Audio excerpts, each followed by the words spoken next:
Wood's got round the back, and Richie Wood has done it again! The magic man has come up with another trick! Well, here's a chance to seal it! It's done! It's Georgie Kelly! Rotherham United's pathway back to the Championship is opening up! Hello and welcome to New York Talk. This is the Rotherham United podcast, and we return with another defeat to talk about. It's been a pretty hellish Christmas period if you support Rotherham United from a football point of view. So we'll dive into the final game of that period. Happy New Year. We should start by saying I hope everyone had a great New Year until about 3 minutes past 3 on New Year's Day. Then it all went downhill, didn't it? There's plenty to cover again. 3 other things, as we mentioned. Plenty to cover on and off the pitch, which we will go through over the next hour or so. Mick is back with us. How are you doing, Michael? Happy to have a nice New Year. You're sorry, mate. Did I have a nice New Year?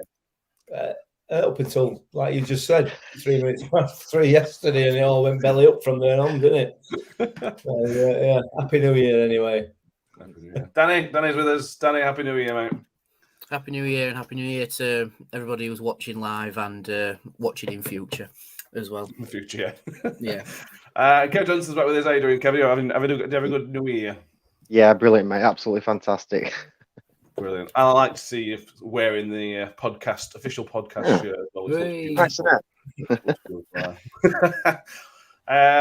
Go through the comments. Got lots of Happy New Year's. YouTube says, "Good evening, Happy New Year to the fellow Millers." Ian Wilmot, Scott Grundy, Steve Thomas, Neil Liversid, Simon Thorne, loads of people with us tonight. Sean Green, Neil Jordan, Steve Grundy, Paul Brock, all with us. Thank you very much for being with us so far. If you haven't already, first of all, thank you everyone who subscribed to the YouTube channel. We've hit our 800 target already, 810 something now.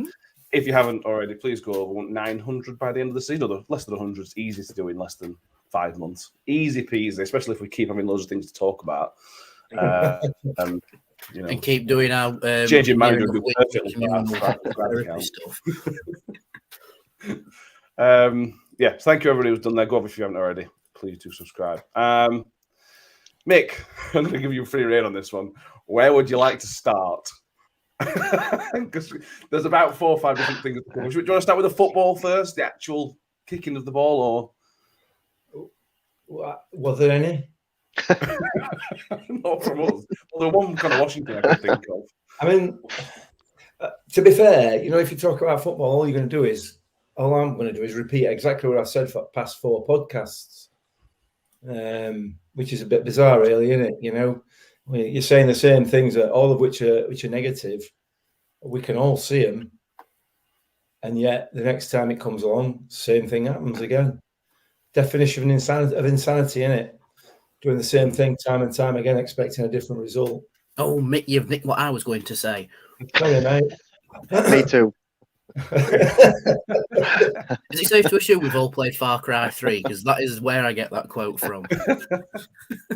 It's just bizarre. Bizarre? Yeah. Okay. But the forms? Yeah. Since we came back from World Cup, it's just I genuinely cannot get my head around it. I can't understand it. I don't get it. Okay. That's it, really. That's me. I'll see you later. See you later, mate. It's been a pleasure. Danny,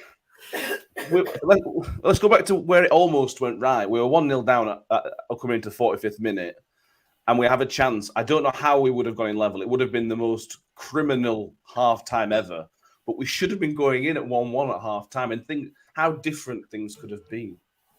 Yeah, talking about Connor Washington's chance there. Yes. I mean, everything just seemed to click just for a brief moment, and we played some actually good football in the build-up, and then Wash goes through on goal, and you just expect him to hit it. Even if the keeper saves it, it's a corner, or there's someone making a run, and we can put a little bit of pressure on. But he sort of tries to take it round the keeper, and then gets his body shape all wrong, and then just skies it. And honestly, I was just stood with my head between my knees. Like, that's how far of an angle my body bent over that he'd missed that. I've seen you in real life, and I can't believe you can do that. I'm more flexible than you think, mate. But I don't know. He's missed it. You know, Washington's a striker. You've seen him score goals like that before, and it's just like, why go round the keeper? Is it because he's up top and he's got no support? So he sort of has to try and go around the keeper because he hasn't got the angle. I'm not sure. But it's just, like I said in the last podcast, it's just pure frustration. And that was the combination of it all. Thinking it could be just a hit and hope with his left foot, but he tries to go around him. It's like, oh, the chance was there just to get a bit of positivity, and even that's gone. He's got to the point now, lads, where it's just like, can we just score? I don't care if we lose 6-1, as long as we score. You know what I mean? He's getting to that point. But I don't know how he's missed.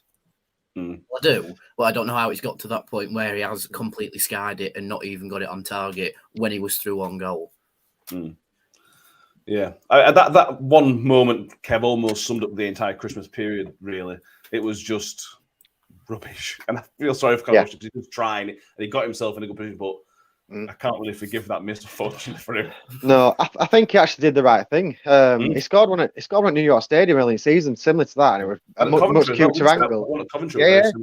Yeah. Much worse angle. Buried it in top corner. This one, I think he did the right thing going around the keeper, but then, lack of confidence, lack of belief. Something made him miss it. But like I said, them chances come few and far between when you're struggling, so you've got to bury him.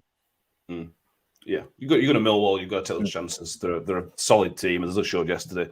I know we were rubbish, but for the first 45 minutes, I thought Millwall were pretty good. Yeah, they then didn't have to do anything for the next 45 minutes and still scored twice. The only positive I found from yesterday is that I got the prediction right for the 3-0 loss. So that's a positive for me. I did. That's all we've got in terms of positives, I think. I have a positive.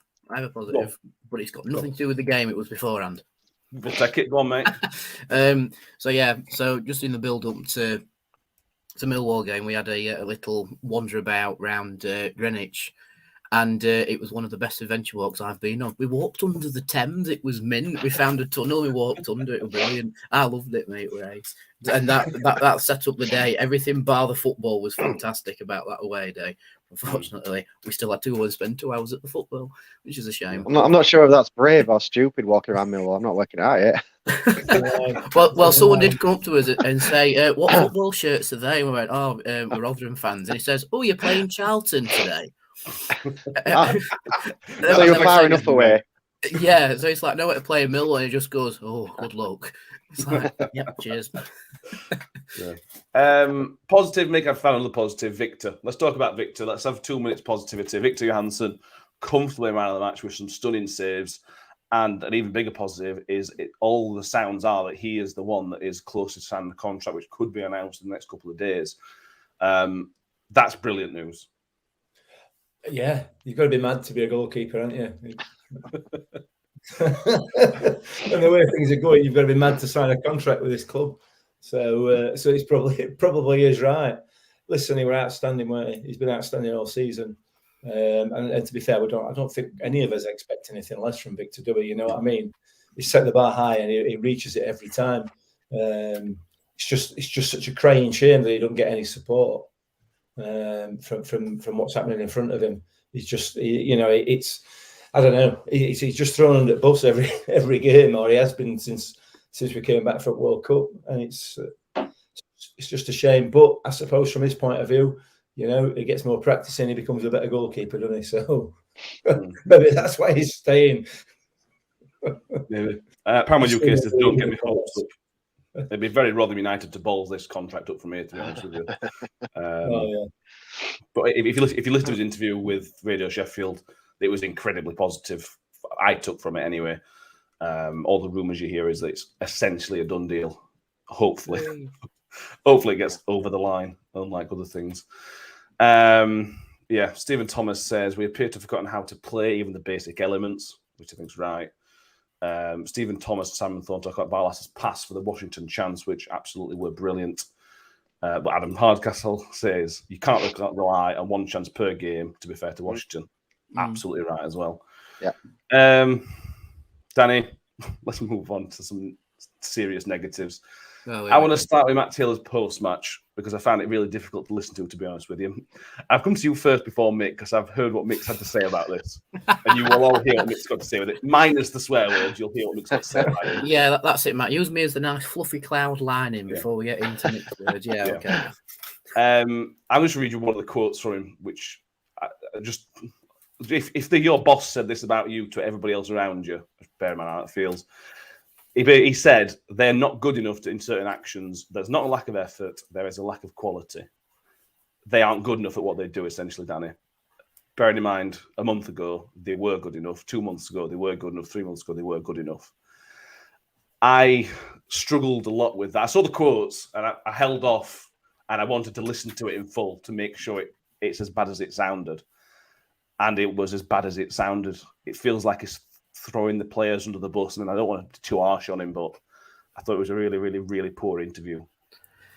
I have to admit, an interview like that is a journalist's dream because there's so much quotable material in it. I think that interview is, again, a lot of frustration from Matt Taylor that the system he's trying to play isn't being applied effectively, both by himself, the coaching team, and the players as a collective, I think. But that interview definitely sounds like taking a sledgehammer to a brick wall.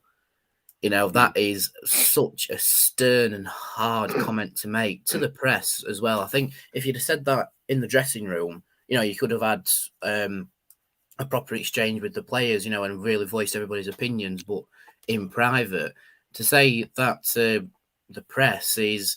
I'm not going to say it's poor PR because obviously as a football manager, you have done PR in interviews before, and some managers are a lot more brutally honest than others. A lot of them try to hide behind certain cliches. And I think because it is so brutally honest from Matt Taylor, it does feel like he has thrown the players under the bus. Maybe he has, maybe he's done that to get a reaction out of the players. I'm not entirely sure. But it's like to hear that after a loss, as fans, it's a bit of a wow, you know. So I actually dread to think how that made the players feel if they've picked up on that. You know, that must have been a very gloomy atmosphere on that team bus coming home. Very much so. Carl Scott says he's just being honest. Let's be fair. I suppose, Kev, but there's ways and means of sort of doing it. And I think coming in, he's still relatively new to the board. So he hasn't got 3 years worth of experience and 3 years worth of trust is from the players. He's coming in brand new. I would certainly know how I would feel if I was one of those players after hearing that interview. I certainly wouldn't be happy. Yeah, no, definitely not. I mean, I've managed people in the past in different jobs and that, and you know, if someone in my team was struggling or not doing very well, last thing I'd do is go on air and slate them. You take them. Not going back to his previous manager, Paul Warne once done that. He took him in a closed room, done it behind closed doors. But it felt a bizarre interview to me. It were almost I weren't sure whether we were blaming the players that we got or blaming previous management for inheriting them players we got. It were bonkers. I didn't see any logic in doing it at all. And you know, he's right. Maybe what he's saying, there is some truth in it, but doing it in public like that, it's not the way I'd do it. I don't think it's the way many people would. Yeah, Ian Bradley says Taylor seems to have lost the confidence from members of the squad. If that is the case, we need to offload and recruit the right players. We'll come on to some more bits about that in it later on, probably. John Morrell, Birmingham fan, says you can take it one of two ways. He's clearly trying to change the playing style, and they aren't good enough to do that, which he maybe is right. However, any experienced manager isn't going to do it that way. Yeah, Mick. Adam Carcassler says if Taylor is sending a message to Tony Stewart saying they're not good enough, but he's trying to much more likely to get him some players by saying they aren't good enough. That's something I suggested to you, that basically it's a message to the owner saying these players aren't good enough. Give me some cash. Essentially, come on to that again. Come on to that later on. Just on the Matt Taylor comments. Have your free rein. Shall I get my flag ready? If you've got a flag, got a Mick rant flag. Somebody described it on Twitter as a car crash interview, and it was an absolute 22 car pile up. It weren't just a car crash, were it? It's more for me, and having had 24 hours to think about it now and look at what's been said. It's more worrying than the performances on the pitch, to be honest. But we've got a manager in charge. And before I start, I genuinely, I've got nothing against the bloke. I'm only saying what I see at the moment and what's happened. But if we've got a manager in charge that thinks that is an acceptable way to speak in public about the players that he's coaching, then we're in trouble. We're in big trouble, because it's absolutely outrageous what he's said and wrong. Just palpably wrong. It's just not accurate at all. So it suggests to me that he doesn't even know what he's got in terms of the players. Because to say that they haven't got the quality, that they've not got enough quality, is utter garbage. We've seen the opposition that we've played in this division this season. And it is, like I said, I think I put it out in a tweet last night, the bulk of this division is bang average League One. It is not championship quality, apart from the odd one or two up at the top. The rest would struggle or would do all right in League One. So if that's what he's saying, if he's saying that our players are not up to quality, that's just absolute garbage. It really is rubbish. What he's actually saying is, if you read a little bit into it, is they're not capable or don't want or are not, for whatever reason, putting into practice what I'm asking them to do. That's a different story, but that's not what he said, is it? He's just said they're not good enough. And another one of the quotes from one of the interviews was that we couldn't match Millwall's intensity yesterday. Intensity.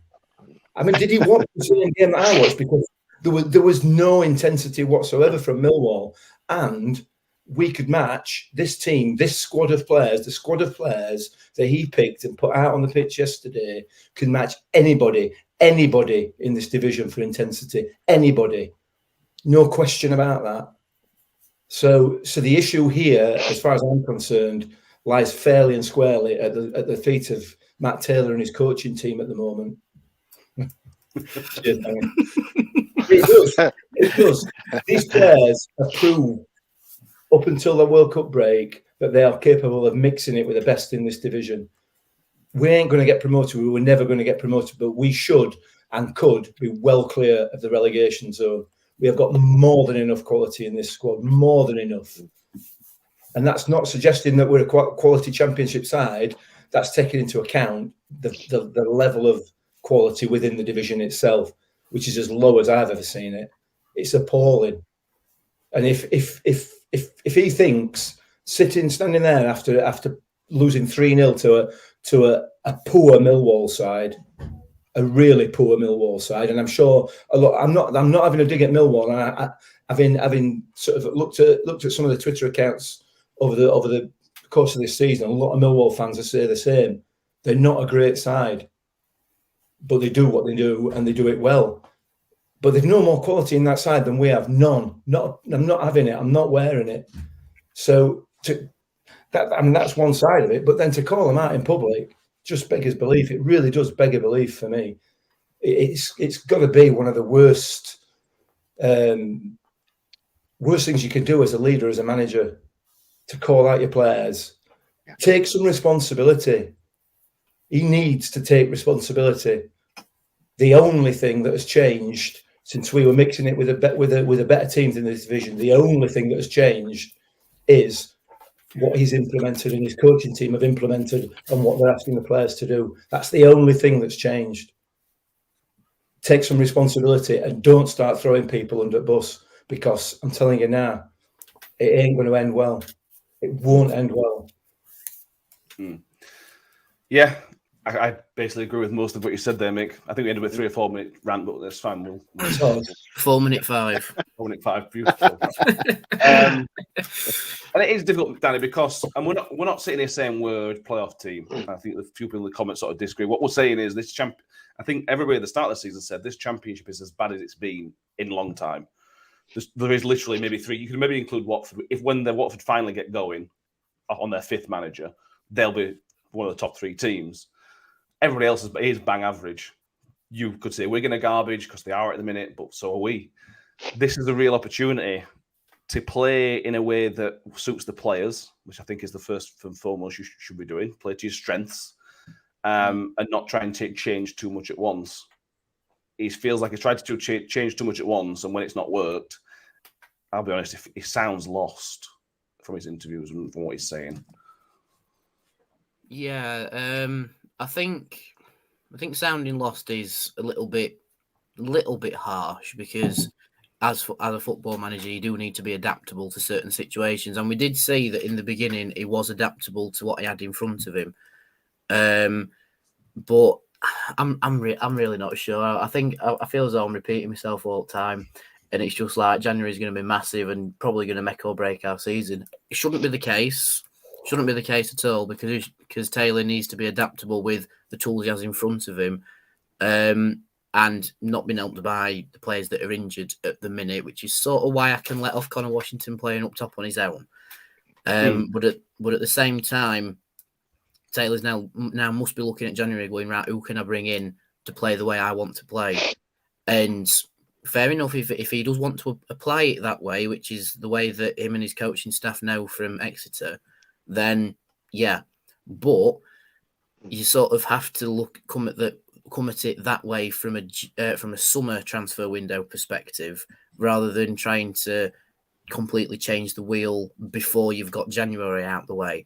I think playing the hybrid system that he implemented when he first came in, and when we really got some good results, especially like Luton and Sheffield United and such like that.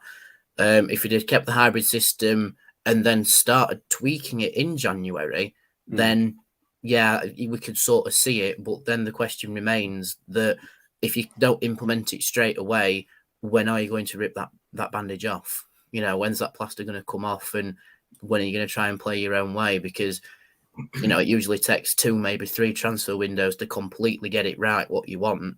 So I can sort of understand him wanting to bring it in before his first transfer window, because then he can start tweaking it properly to the way he wants. But at the same time, in hindsight, which is a wonderful thing, hindsight, isn't it? He could have just hung on just a little bit longer, tried his system out with the Cyprus camp, and then go, maybe we don't quite have enough, we'll keep with that system, and then slowly roll it off through January sort of thing. But that isn't the way it's transpired, and now we're all just frustrated and sad, and yeah.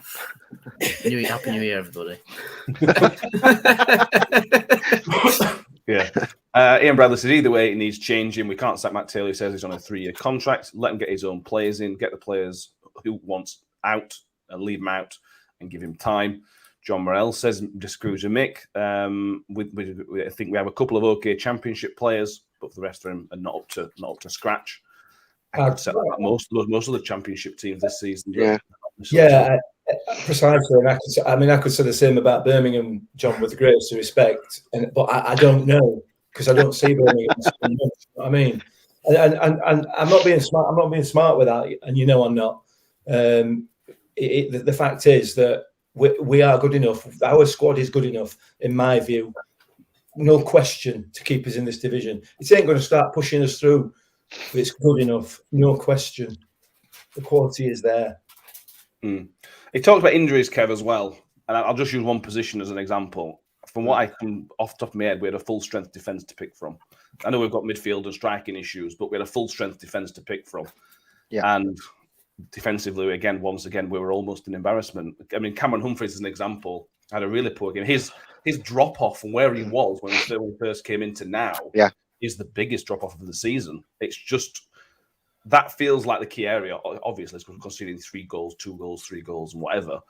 But there's no excuses there from an injury point of view. With a full defence to pick from.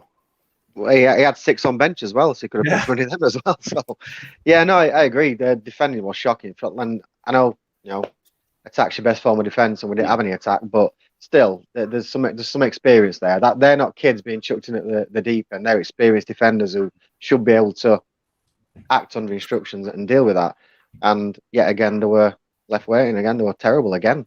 Not going to pinpoint at individual people, but obviously, as a unit, that back is not working. I don't know what he can do to change it, or who he can bring in and switch it around. But yeah, something's got to change there. Yeah, it has. Sarah Ogden says our squad was good enough without the injury. Strength in depth is obviously a massive issue, and that's not Taylor's fault. No, it's not. Absolutely not. You lose Chio, you lose a couple of other players. Yeah, but a back five, 6 if you include Victor, was almost first choice. Midfield were almost first, other than Wilesy. Yeah, it's the first choice midfield. You're only losing a second striker because Connor Washington would probably have started Mick anyway. So you're only really missing Chio and Wilesy from a starting 11. So are we that, from an injury point of view, are we that badly off? Not particularly, no. I mean, in an ideal world, we'd have everybody fit, but there's no point. You could play 15 players up front if you're not going to get ball to them. It makes no difference, does it? You know, and in order to get ball to them, you've got to have ball. In order to have the ball, you've got to press and challenge and try and win the ball back. You're interested all the way across the park. And this is why I say that this is, in my view, it's nothing to do with the players as individuals. And it's nothing to do necessarily about them not understanding what they're being asked to do. Because, as a footballer, if you want to challenge for the ball, you want to win it back, We don't want to win the ball back. No. That has been absolutely perfect, crystal clear since the minute we walked out after the World Cup. Once we're out of possession, we've no intention of going after the ball. And we're standing off players, particularly on the edge of the box, giving them 3 or 4 yards. This is basic stuff. So therefore, these players are experienced enough not to allow that to happen and not to do that unless they're being told to do it. Yeah, I'm not wearing that. Go on, sorry, Kev. I was going to say, I think that's the most disappointing thing for me. That press, what you just mentioned, it's gone. It's not non-existent anymore. And that used to be that's the Robin way. I know it's different management, but it worked. And even if we came off the pitch losing a game, and you saw them pressing, trying to make a mistake, you were quite happy. But that's not there, and they're never going to make them mistakes. The defenders never going to give that ball away. Keeper's never going to kick it into touch, and because he's being rushed upon, it's all just gone. Yeah. And it's absolutely key. I know he wants to implement a more possession-based style of football. Fantastic. I have no issue with that. But this all harps back, doesn't it, to sort of back end of 2000s and into 2010s when Barcelona were playing lovely tippy-tappy football all over the pitch. And it became a coaching. They became a mecca for coaches. This is how we should play football. It's a beautiful game. It's fantastic. It's brilliant. But what we seem to have missed is that Barca and all these teams who can play it are hugely high pressing teams. They press really high. They press energetically. It's not just playing the ball about. But then what we get is the championship version of it, the Swanseas and other teams that try to emulate it, but we only go for one bit. We don't go for the key bit. Because you can't play nice possession-based football without a football. It just doesn't make sense. And that's what we're trying to do. I know I keep saying that, I keep repeating myself. I'm sorry. No, it's fine. It's fine. We're gonna, what it is. We're just saying what you're thinking it. Going off Ian Bradley's comment. Look at the 2 Huddersfield game goals. Completely agree. Yeah. Terry Adams, we've stopped competing and just hoping for a counter to sneak another result rather than going at teams. We need a plan B. Shelley said we need a plan B. Doesn't seem to have found one. We found out in certain aspects of our game, we can't seem to counteract that. I would argue we need a plan A at the moment. Because I couldn't tell you, Danny. It's all right saying, we want to play possession football. Yesterday we didn't try to play possession football. What was the plan? If you had to guess, what was the plan yesterday? A counter-attack, which obviously nearly worked once with Wash, or was it maybe a case of hope? I think it's one of them situations where I'm going to have to ask my crystal ball that question because I didn't know either. I mean, we conceded inside 6 minutes or so. So 3, I think. Yeah. So whatever plan A was, it went out the window within the first 5 minutes. Because it didn't work. Like, all right, fair enough. There is the argument that Victor could have got to it, but he's obviously seen it late, and maybe the opportunity shouldn't even be there. But it's just whatever the plan was, it went straight away, and then I think it was just get it away from our goal and try and score. We nearly got it with Wash, but It didn't. And then second half, I thought we started a little bit brighter in the second half, but again, that plan went out the window as soon as the second goal goes in, which was the own goal, the second one. Yeah. Which very nice of Millwall to have their own replays on the board so you could see what was happening, because the away end don't normally get that. And to see the massive deflection the ball takes off, whoever it came off, Humphries, I think. Yeah, whoever it came off, and then it's just like, oh, it was going so far wide and it's deflected. That's just summed up the afternoon, you know. And then the third one just finished it off, and it was just like, right, sound. But yeah, you're right. Sometimes, at least in the recent matches, I don't even know what plan A is, and I like to think I have some sort of understanding of football tactics and the systems that we play. And it's just like, right, what's the system? It's concede first. Oh, we lose doing that. Oh, okay, never mind then. But I go back to my other point. I think after the Stoke game, we had a little bit of a lift against Huddersfield because we'd actually scored. And I think we need that again. We need to score because it'll instill a little bit of confidence, certainly in the attacking line and in the rest of the team. Like, actually, you know what? We can do this. And that might play into the psychology of Matt Taylor's comments, trying to boost the team. And maybe they get the goal and go, actually, you know what? We are good enough. And then it just keeps ticking over that way. But I'm not a psychologist, so I don't know. But you're telling me is that naive, Danny? Are you that he thinks that that's going to motivate somebody? Sometimes it does. But for me, it'd be nice to see a little bit more possession football, even if it's when the game feels a little bit flat, just to get that little bit of a high press, you know, just to unravel the opposition. I'd love to see that come back because watching that high press football was great. But at this point, it's like just stop tippy tapping it about and go forwards. You know, that's another frustration. Don't tippy tap it. We're not England. I know I sound like my granddad saying that, but we're not England. We don't knock it about round the back and hope something happens. We need to push forward and work hard football. And that's what I want to see come back. That's what I want to see us at least try and do with Ipswich. You know, like it's in the FA Cup, switch it up, try and play different. That's what I want to see. And if it works, then you apply it to the next game. It's just frustration. That's why I've opened a beer. It's just frustration. A warm beer from yesterday. It's actually quite cool, to be fair. It's not quite room temperature, so it'll do. A different view on it, Kev. Sam Hadfield says, no doubt in that, and he slated Taylor and Nuba Stevens. However, players also have to take some responsibility. It seems like they can't borrow due to injuries. How much sort of blame do you put on the players on yesterday's performance? Some, I assume. Yeah, well, probably a fair bit. But like going back to what Taylor said publicly, he's blaming them wholly. But players have got to take responsibility. You know, they're the professional footballers. I prefer playing centre mid. If I turn up on a Sunday and he says, right, you're playing right back today, you play right back and get on with it. You're a professional. You can adjust and do that. So they have. And yeah, I think the players yesterday, to me, it seemed like they were lacking leadership they were lacking what being told from sidelines. They almost didn't have a clue. Like Danny said, no idea what they were trying to do, what they were trying to play. And I don't think they did either. It was just that pass, knock it up front. Kid at that, is it Cooper, their centre back? He's about 9'2". Yeah. And they're knocking up top to Connor Washington. It's like, come on, we can see. Like, you don't need Taylor on sidelines to stop doing that, lads. It's not working. And it was all missing. So players have got to stand up and say, right, look, we were terrible.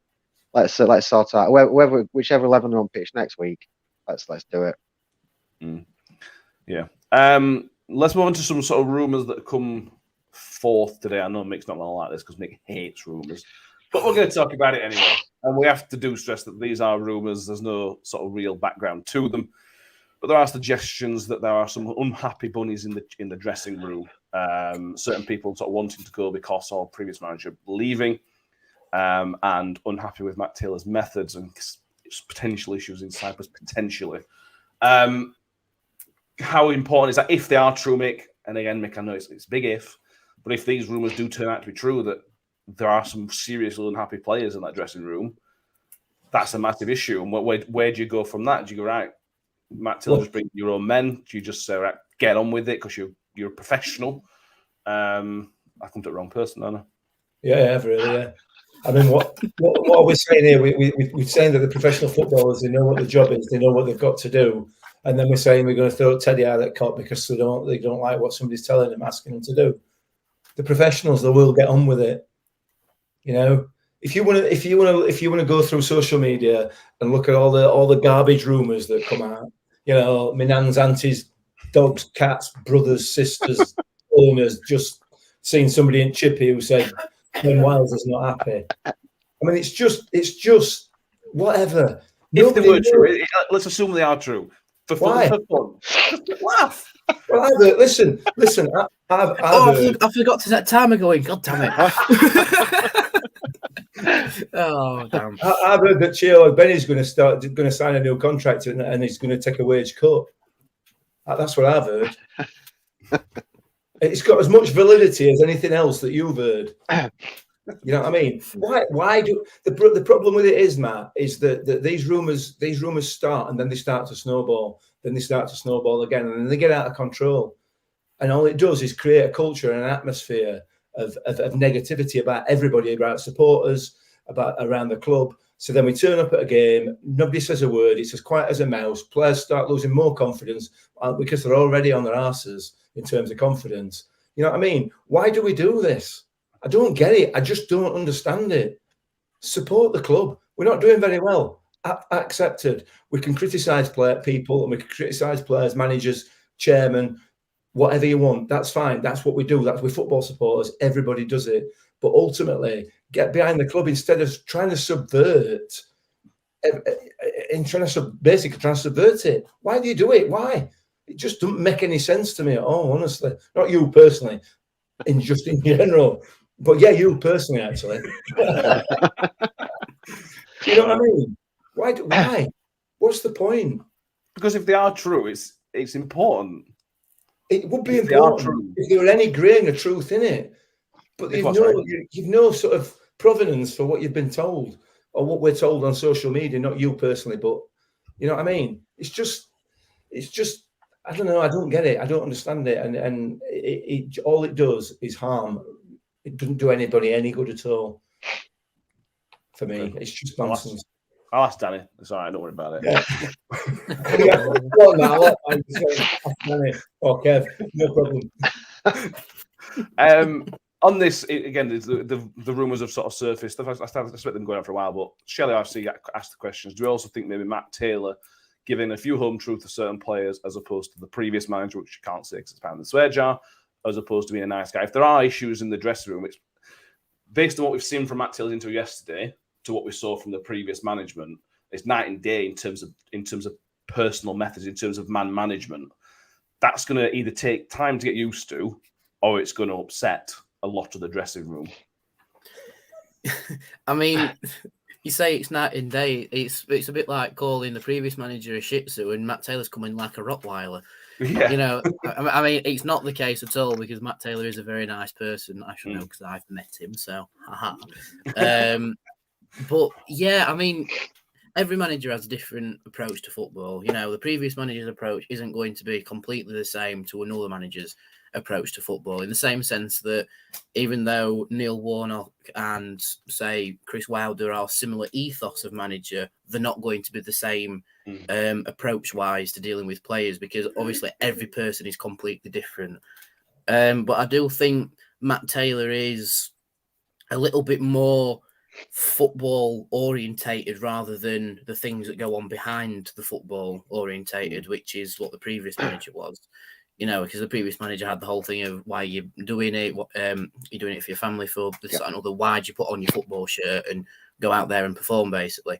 Whereas with Matt Taylor, sort of is the approach of how do we get it all together and how do we get the football team being the best it can be from a football perspective, not from, you know, what you had for tea last night perspective, to put a little bit of a comedy approach on it.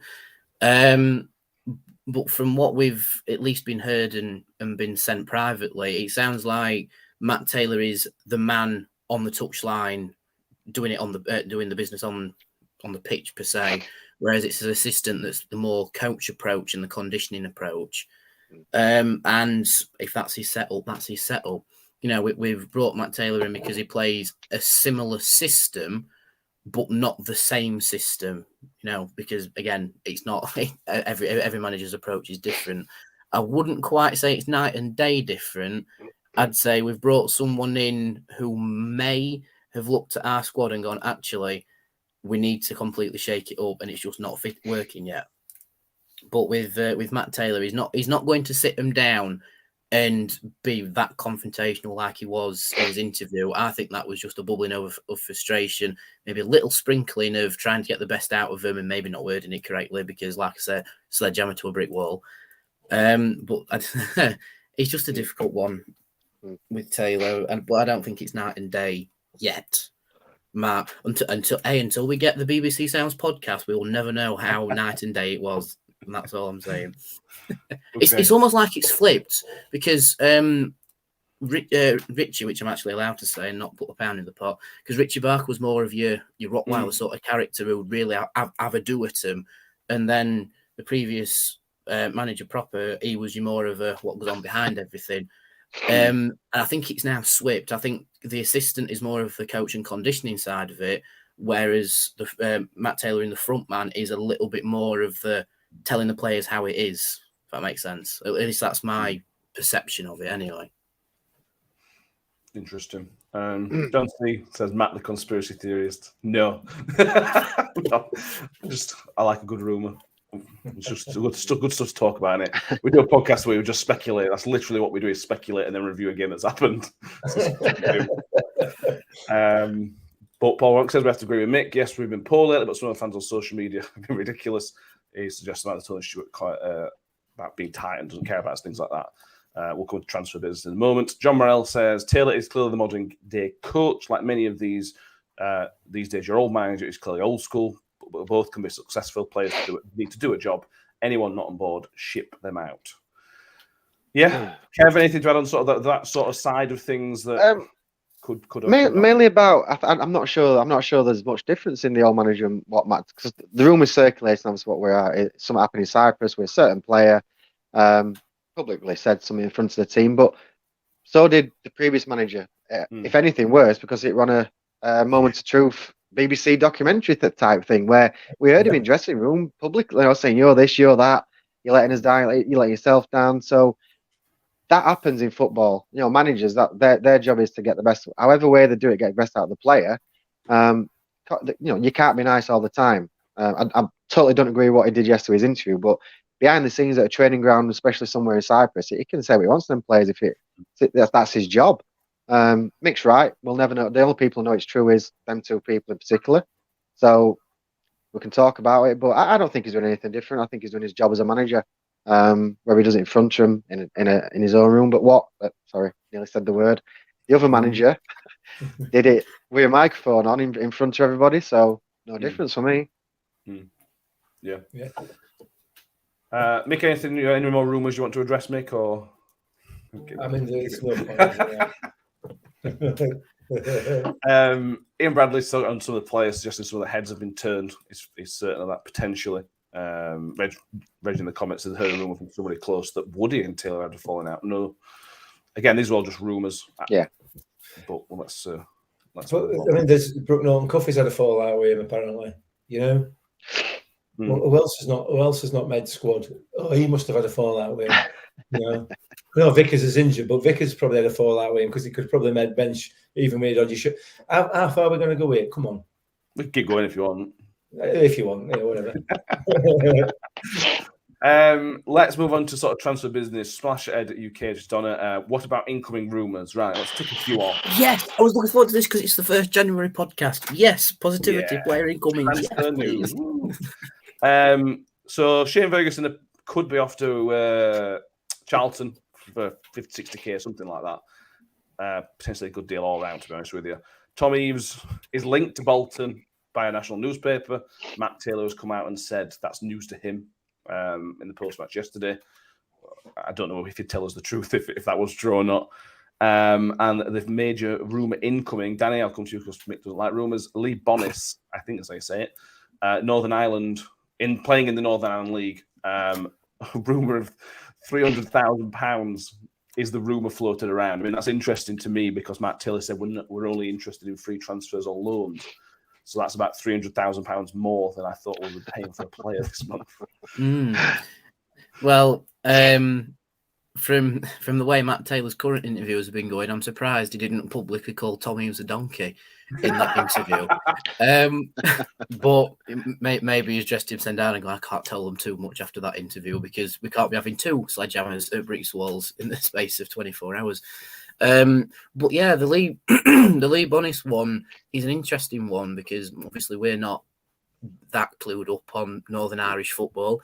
I didn't know Larne were doing particularly well. I had heard of them, but I thought the big teams were, your likes of Dundalk and stuff like that. But we had a look on, the Transfer Markt website, which is surprisingly accurate with some stuff, and he's had a massive upturn in value. Last updated last month or so, where he's jumped from about 100k to 300k or so. So obviously he's doing some sort of work over in Northern Ireland. And before anyone says it in the comments section, yes, I know what you're all thinking. Is he Championship standards? Will he cut it in the Championship sort of thing? But from the position he plays, it sounds like he's a player that could suit Taylor's more, like a sort of wing backy sort of thing, playing with wingers, that sort of thing. I've seen a few people rumouring that it's Chio that's off and he's coming in and he's as his direct replacement. I've seen other people saying we're going to have a do it in regardless of what happens with Chio. And if I'm being completely honest, if the club were to spend about 300-ish K on one player, I think it'd get a few fans excited. If I'm being completely honest, I think hearing the whole thing, it's going to be loans and frees, and then suddenly we've put 300k on the table and got the player. It's like Tony's willing to spend his money, But yeah, I think if Gio stays for the season, which at the minute that's a little bit up in the air too, it'd be a very, very solid backup to Chio, or potentially a player to just shake up systems a little bit. But yeah, you'll have to come back to me when I've done a bit of research on Lee Bonis. And unfortunately, he's got a very fitting name that could be turned into Lee Wanis. So if we get him and we go down, be ready for that from the IUFC. Yeah, you're just giving him content here, Danny. Lee Wanis. I've all just got that. Hey, I'm telling you, he needs to stop paying me. I'm the secret PR manager behind the scenes. Donna says she's got family in Northern Ireland, and they say he's a great player. AJ Miller points out that Dundalk Bohemians, I think Kelly came from Bohemians, they're Southern Ireland, Bonis is Northern Ireland, so they are separate leagues, obviously, for many reasons. But it's still nowhere near the Championship. And we know it's taken Georgie time to get used to playing at this level. Yeah, I mean that's what we need, Kev. You need a striker. We need about 3-4 wide players. You need beefing up in central areas. 300k being spent. We're not going to right now. We're not going to spend it. I don't think. What do you reckon? No, I don't think we are. I think it's when Matt Taylor's come out, and we all know he likes to speak to radio, and he said he's only looking at frees and loans. That's clearly come from above. He's been told that. Otherwise, he would be looking at these kind of players. Ideally, we need half a dozen, maybe 8 new players, because we are going to lose a couple. I think Ferguson will go. I think Bowler's maybe going on loan to Orient, I believe, or a rumour mix. Sorry.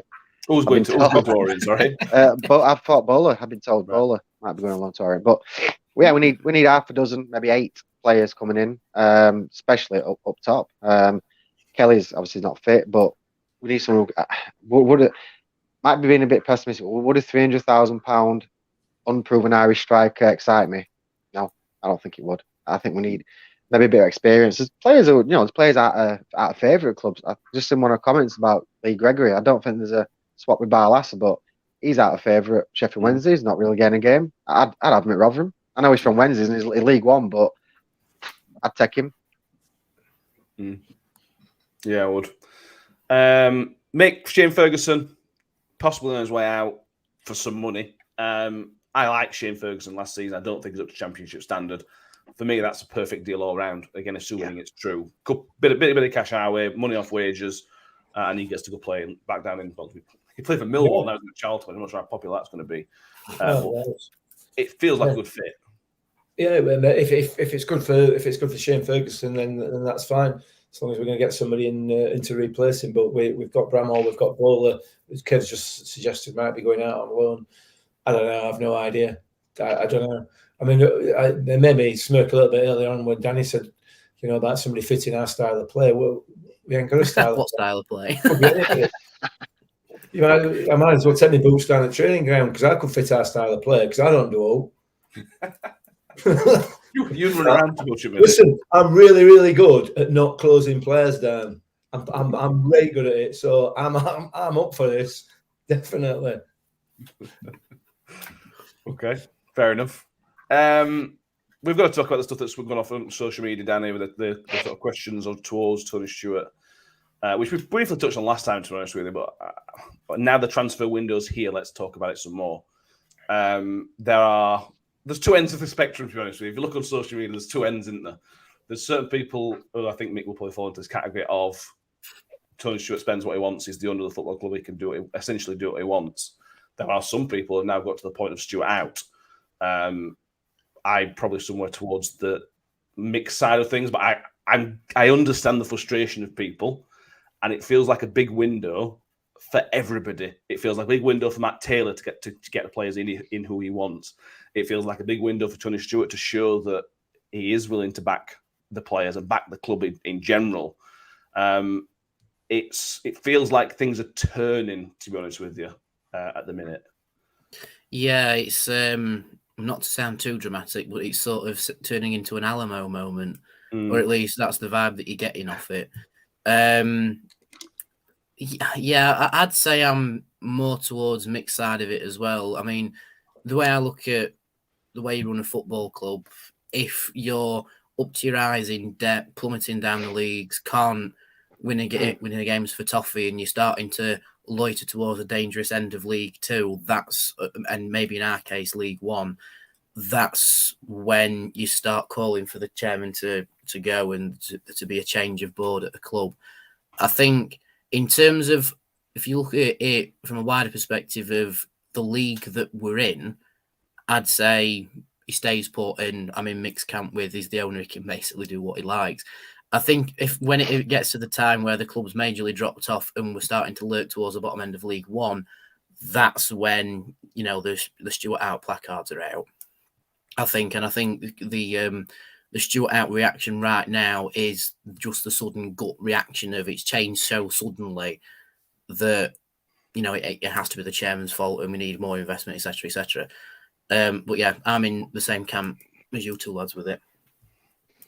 Okay. Adam Hardcastle says he wants to hear from Kev on this one. I'm in other camp. I couldn't be camping. I couldn't be camping further away from these two lads. I'll be honest with you. Yeah. The other side I see is, I'll read it. The other side is we're told £6 to £8 million for getting promoted, roughly. We got, based on our research, you get about £1 million for winning the Papa John's through the run and then winning the Papa John's itself. Whatever money we got for the previous management going to Derby, which would have been a reasonable amount of money, to be fair, and we haven't made any permanent signings that cost any money. Yeah. The question would be is a question that you and other people and all of us asking is, where's that money gone to an extent, really?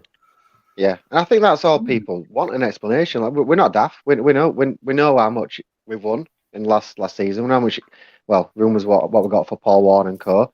But it is not. He's literally not spending it. We know there's money there to be spent. There's operating budgets less than what we had come in, so there is cash there. And even if there weren't, to do well in Championship, you've still got to invest some money. You've got to take a bit of a gamble. We're not saying spend £5 million on a strike and do this or that, but there's got to be something. But the players we let leave, I know they got offered more elsewhere, but we weren't even close to matching their salaries, and I don't think we made much effort to try and match salaries. So for me, massive. I don't dislike Tony Stewart. I'm forever grateful for what he's done for this club up until now. But for me, he's just holding us back, and I'm not sure what his gains are, apart from making money. Obviously, that's what he is. He was a businessman, but he's got to invest, and now's his time. Now's his time to stand up. He's got a massive chance now. He can I'm not sure what he listens to social media or anyone feeds stuff back to him, but now is his time to actually come out and say, right, this is where we're at. We don't make much money. I don't take this out. I don't do that. We haven't got money to spend. And please stop talking about Premier League, Tony, because it ain't happening, mate. But no, it's not personal against him. I don't dislike the bloke at all. Spoken to him, seen him at games and all that. Not at all. But for me, he needs to find some. If it's not him, he needs to find an investor. Someone needs to come in. And there has, obviously, we're all aware there has been discussions. Something nearly happened. It didn't turn out. But he either accepts and we all comes out and says to us, right, we are going to be a League One club again. Just ride with it. Or chuck some money in, and he's got some. So, Donna says it's completely to Tony Stewart what he spends, but he shouldn't be giving false promises. That's the only issue. Yeah, totally. Ian Bradley says Tony Stewart has to invite further investment. Ian Bradley says the one-man band dictatorship won't work mid to long term. Edward Broomhead says Tony Stewart lovers need to realise what's happening. Mick, give us your view on this one. It's not changed from previously, but we are at a stage now where we've told at the start of the season that we've learnt our lessons. As a club, we've learnt our lessons from previous championship campaigns. I know the change in manager has probably affected that. I get that, but from an investment point of view, what has changed? What can you visibly see as the lessons that we have learned? Can you see any obvious? To be honest, I don't think I'm a million miles away from where Kev is on this. If I'm honest, I'm never going to say to Tony Stewart, dig your hand in your own bank account, spend your own money on my club because for my entertainment. I ain't going to say that. What I would also say is he has made promises. He has made specific promises, and if he doesn't follow through on those promises, then it makes his position a lot less tenable than it is now. He's done unbelievable things for this football club. Unbelievable things that I, as a sort of little lad walking through gates at Millmoor, could never ever have imagined. However, everybody has a ceiling, don't they? Everybody's ability has a ceiling. We'll go back to that again. Looks like our players is right down at bottom. That sounds like according to Matt Taylor, but anyway, that's another story. Well, there you go. I just got to dig in there. I do think that Tony Stewart has taken us as far as he's going to take us. I think lower championship, upper League One is as far as he is going to be willing to invest any of his own cash to get. That's the level he's going to get us to. So the question now comes: one, is he going to follow through on his promises, or is he going to renege on them in terms of giving some investment to keep us in the division? Or is he going to find a new owner or somebody who's willing to pump some money into the club? However, and I keep saying it, anybody pumping money into a football club wants more of it back out. So it's not as easy as you think. And it may well be that there was something on the cards at the beginning of the season. But I would like to think, and I genuinely do think, that it wasn't right for Rotherham United. I don't think that he would turn something down that wasn't right necessarily just for him. It was all right for the club, but not for him. I don't think he would do that. I genuinely think he's got the best interests of the club long term at heart. However, I think it's reached this point now where he's not going. He either can't or won't take it any further. So we'll have to wait and see. But it has to stand on for the promises he's made. For me, it's got to. Otherwise, his position, like I said, starts to look a little bit untenable, really. We haven't heard from him in quite a while as well. That's also something to point out. I don't think we've heard from him since the manager left. I think that's a bit of a worry, to be honest. Oh, sorry. I personally think that's a bit of a worry, and I don't think I don't mean a sinister worry at all. I don't think there's anything sinister about it. I just have got a bit of concern about that. Yeah, obviously we're meant to do the fans forum. Him and Rob Scott pulled out for emergency issue. We obviously don't know what they are, but we haven't heard from him since Matt Taylor came in, which is interesting. I thought it wouldn't surprise me if we hear something in the next 2 weeks. To be honest with you, because although he may not monitor social media, something the football club does, and if they start seeing something like that, it's going to need. If he's got a new charm offensive he can pull out, he's going to need to pull that out. Because the rise of people getting upset and frustrated. Look at our comments now. There's a significant amount of people very unhappy that are just, Stephen Thomas, don't give fans false hope. That's another one. Scotty Price says Tony Stewart's taken us as far as he can. He's either investors or put it up for sale. Tony is full of false promises. He always says he's going to send us up just before the season tickets go on sale. We're not frustration, isn't it? It's frustration boiling over. It's just the lessons I haven't been learned, and that's the frustration. I think that's the big frustration. Yeah. It goes back to what Mitt said about the championship. The level of the championship this year, it is really, really poor, and it wouldn't take much investment to really stabilise us as a mid-table championship club. Look at, Sunderland.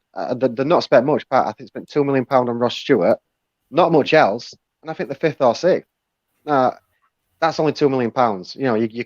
You've got your bigger clubs who could spend more, but we're talking maybe if we had £1 million and a half pounds to buy 2 or 3 players, that really could be the difference. And if you look at the levels of how much finance we could drop if we go back into League One, we're not just money coming in, but obviously you've got your attendances. We're playing Burton, we're bringing 300 as opposed to Norwich, we're bringing 2,500. The revenue difference, surely it's worth at this stage £1 million or 2 gamble for me. I know it's not my money, so I can't say that, but if it were, I'd be gambling it. Yeah, I would. John Railburn fan with the sensible logic. Playing devil's advocate, at least you know who your owner is. Yeah, fair enough. That's a fair point.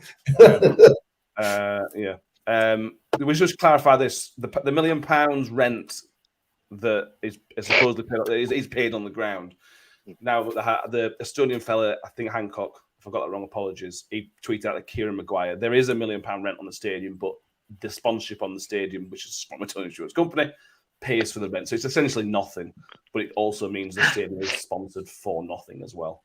There you go. I just thought we'd clear that up as much as we possibly can. Yeah, but it's actually paid to RU Holdings, which is owned by Tony Stewart and Richard Stewart. But again, we're all just speculating, aren't we? Finance is fun, isn't it, lads? Yeah. There's more loopholes in Sonic the Hedgehog games, isn't there? Those 3 words that don't go together, Danny. Yeah, I suppose one of the things, Danny, it's maybe time we haven't heard from Tony Stewart for a while. It's probably time to hear from Tony Stewart, not only his words, but also his actions as well, because the things we've already mentioned, frustration is becoming real now. It's not just a couple of people who always moan. This is coming from a lot of people, normal people. I said normal people, I no offense to the people that always moan, no offense. But it's becoming more widespread, the questions and the criticism. I would personally like to hear something over the next couple of weeks from the club about it. Yeah, even if it's not verbal words, and like we've said, it's actually putting the investment in there in terms of, a fair bit of a signing or some what's the words? Where it's a signing that's like a really good signing, but no one expected it. Marquee, that's it. Yeah, making a marquee signing that is kept really quiet and isn't flown about on the rumour mill. But yeah, I am inclined to agree. Like you say, Kev, it's not our money, so we can't really tell Tony how to spend his money. But just that little gamble of, put some more money in January and it could prove fruitful at end of season, or it's a bit of a right, well, have to get that money back somehow and go again next season. And unfortunately, that is the nature of football now. You really do have to spend money to make money in football, and a lot of clubs don't make money. True. So yeah, like I say, I think it is time that we hear from the man himself, whether it's words or actions. More just for a bit of fan a bit of fan PR as well, because sometimes no PR is really bad PR. That's been something I've been taught at university, because it's part of our module to do PR. So yeah, I completely agree. We need to hear something, even if it's something subtle, written in his weekly thing in the program, and it's not just like the ticking over thing in the program. It's the man himself. I've heard what you're saying, and even doing this, and then we can go, right, we've got that to expect. And if he doesn't apply himself to whatever he puts in that, that's when the criticism can restart again. But to use the old cliche, Tony, it's time to put your money where your mouth is. You're not the first one to say in the comments. We've had that a few times. Dominic Coward says, invite Tony on the podcast. Yeah. I would love that. He's more than welcome. Yeah. It may have to be one of those YouTube videos where you turn the comments off. I won't be live. We wouldn't do it live. All right. Okay, never mind then. But yeah, let's see. The fans want answer, and there's some great people at that football club who work there, and I think they are fully aware of that. To be honest with you, Tony maybe fully aware of it himself. So let's see what the next week, and more importantly, the next month brings. It's a huge month for the football club. To be honest with you, it's such a big month. I know Mick doesn't like me saying that, but it is. I think Mick. It's already been made a big month by the debacle that we've had since World Cup. Yeah. And that's a debacle they're all making, isn't it? Yeah. So I suppose you're right. Kiss Page. If Wigan and Huddersfield spend in this window, etc., we've got to do bigger and better signings. You could add Blackpool into that. We do know that Wigan are. Sorry for interrupting that. You do know that neither Wigan nor Huddersfield are going to invest anything in this. Wigan will. The Bahraini owner, whether it's his money or not, he'll be purchasing some. He might say that he's going to pay however many million for a player and then just not turn up with money, will he? Because that's what he does with wages. So, well, that's true. Let's wait and see. What I mean? The other clubs thinking the same thing, won't they? Yeah. Let's see. Let's wait and see what the future brings. I'm certain this is not the last time we'll be having this conversation this month. Or this season. Yeah. Right. Let's call it there because we've gone over an hour, as we always do. Thank you for being involved and listening. If you are on YouTube, please make sure you've subscribed. If you haven't already, we're on the road to 900, hopefully before the end of the season. Get subscribing on there. If you're audio listening, your iTunes, Spotify, make sure you've subscribed on there as well. And if you are on there, give us a 5-star rating because it should allow you to do that wherever it does as well. We will be back on Thursday, quite a short turnaround for this one. We're back on Thursday evening to preview the FA Cup third round weekend. The magic of the FA Cup goes to Ipswich.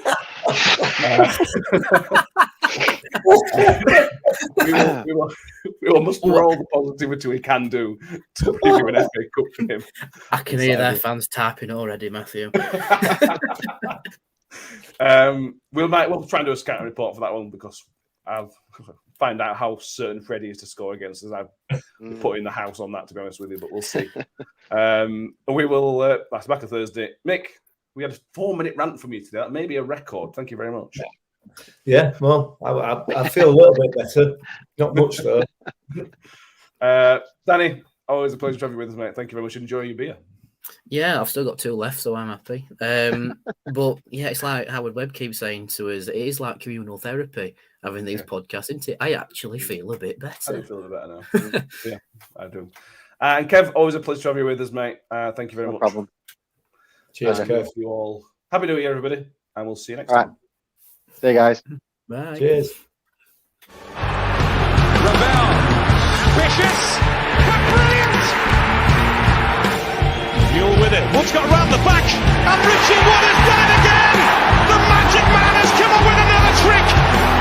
Well, here's a chance to seal it. It's done. It's George